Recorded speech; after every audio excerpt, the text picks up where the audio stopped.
It's the Linemakers on Sporting News.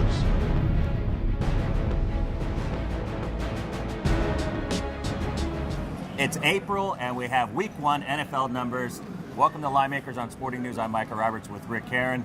Rick, a couple weeks ago, the LVH posted Week 1 numbers, and the buzz around the city, it was amazing because here we were with baseball right in the middle of their season. You got the NBA going to the playoffs, and more people in sportsbooks were talking about Week 1 numbers and the Broncos being 9.5-point favorites at home against the defending Super Bowl champion than they were talking about anything else. And I find it truly amazing that this is the culture we live in. It is amazing. The NFL's the 700-pound gorilla. And, Michael, we had all the buzz like you talked about, but we didn't have a lot of movement on the opening numbers. One, I think because the guys at the LVH did a great job and the opening numbers were solid. And two, they're not up elsewhere yet where you can shop. And, a couple, actually. Bettors aren't as smart when there's nothing else to play on, are they? Exactly. But, didn't see a lot of movement yet. But again, like you said, a lot of buzz. Now, we just had the draft over the weekend. Draft did not affect one number on any of the opening week games, what happened in the NFL draft this past weekend. And part of that is because we didn't have the marquee quarterback come in, where not that Russell Wilson, we thought he was going to be a game changer, but we did have the feeling that Luck and Griffin were franchise-type changers. So none of those type of players were in this year's draft, and we didn't see any movement. Let's start off with Denver Broncos at home. Opened as 9.5-point favorite against the world champion Baltimore Ravens. The Ravens immediately got action, and the game is down to 8.5 there. And I hate to handicap or anything right away on this game, but when you look at Denver and what they've done and reloaded, first of all, they had a great year last. They covered 10 games last season, but they kind of snuck up on everybody. This time around, they've got big numbers right out of the gate, don't they? Down to 8.5 with the game. And, Denver had a great offseason. They had Wes Welker. They got Monty Ball in the draft. But the Ravens had a good draft, too, and it is the Ravens, and Aussie Newsome does a great job.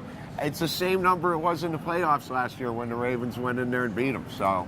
Yeah, go figure. And then the Ravens go on and win a couple more games, including the Super Bowl. Impressive there. Talk to me about the Saints at home against the Atlanta Falcons. And we're looking at the Saints being a 2.5-point favorite here. And this was a game last season when they played their last game in New Orleans where the Falcons were actually 1.5-point road favorites. Is Peyton return, is it that big of a deal? Yeah, in the opener, it is. Yeah, that stadium will be rocking like it was for the first game after Katrina. Mm-hmm. And I automatically, emotionally, I have to side with the Saints right off the bat. It should be. I was doing a little work for the Sporting News magazine talking about some of our stuff. And the first thing that came to my mind was the home field edge for the Saints was just not there. They were 4-4. 4-4 and not good. 8-0 the year before. So Peyton really is. Well, we're going to see this game, see how it turns out. Talk to me a little bit about Detroit, Minnesota here. Well, I am kind of just leaning towards the Lions here.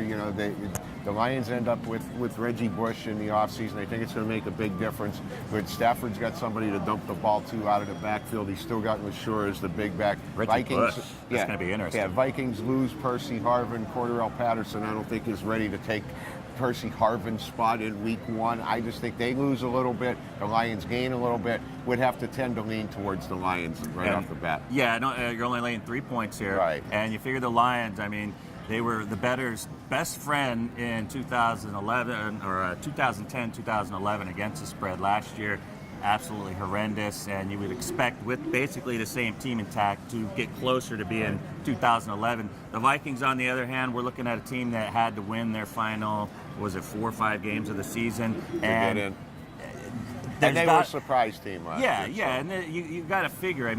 Ponder didn't get any better. We don't think he did. They're still going to be giving Peterson the ball 30 times a game. Somebody at some point is going to say, we're going to stop Peterson. They couldn't do it last year, but somebody's going to devise a plan when you know that he's coming and be able to stop him. So, I said I like the Lions in that spot. I think the Lions are going to be an improved team. All right, take me to the Monday night game. Washington, tentatively right now, a 5.5-point favorite with the stipulation that Griffin will play against the Philadelphia Eagles. You like this Eagle team this year, don't you? Michael, I think that the two most improved teams in the league are going to be the Eagles and the Kansas City Chiefs. Andy Reid's ex-team and Andy Reid's new team. I really, really do. I like what they have in place with Chip Kelly and the Eagles.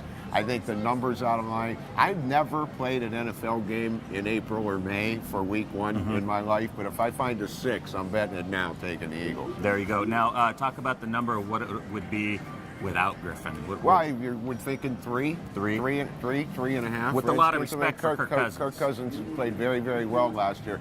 I just think that Chip Kelly's in the perfect system with Michael Vick running the offense. At least he'll be healthy in week 1 if he doesn't get hurt in the preseason. There's just so much speed, so much talent. I think the Eagles were not that far away from being. Everybody thought they were going to be a great football team last year, and it just didn't turn out that way. Everything went south, and it snowballed. And I think you'll see them turn it around this year. All right, a couple of weeks, you're going to have the Cantor Gaming Sportsbooks. They're going to release all 16 weeks of every game. That'll be fun to sift through and go through those numbers. If you want to check out all the LVH Week 1 lines, we have them posted. Just check it out. Well, you're on the page right now. Thanks for watching.